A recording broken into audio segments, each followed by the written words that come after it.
Sure, I'm Bob Collins, and this is Collins Family Farm. We've been here now for going on 46 years. The Somas is one of the largest rivers on the island. It has a huge watershed, and there are 3 large lakes that feed into it.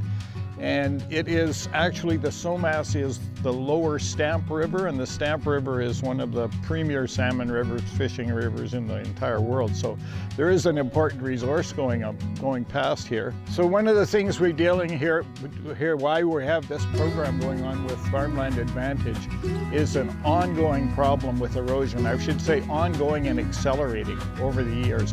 We've noticed some differences with climate change in that the flooding events here have been increasing over the last 46 years. We've been here, and 30 years before that, speaking to owners before, it was a rarity at one time, and now it's more of a regularity. Right where we're looking off to the side here, it's probably back in the time we've been here 4 or 5 meters to where the edge of the river is, and it just keeps undercutting the bank, and the top falls in and it slopes away and things wash away and you have problems again. So the Somas River is one of the most productive rivers for salmon on Vancouver Island. It supports different species of salmon as well as cutthroat trout, rainbow trout and steelhead. The biggest threat to both fish habitat and the farm was the increasing rate of erosion caused by the river. With the support of the BC Salmon Restoration and Innovation Fund, we stabilized the bank using live staking at the toe of the slope. This plant will help deflect the forces of water against the bank and reduce erosion from wave action.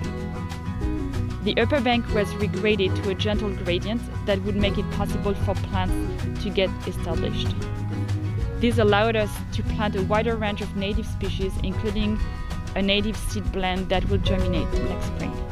Working with Bob, Anne and Bob have been an absolute pleasure, and I'm excited to see this bank recover over time. Well, from my experience here, I would be easily convinced, or try to convince other farmers, that they should, if you're having any kind of problem around the water course at least, this would be something to look into.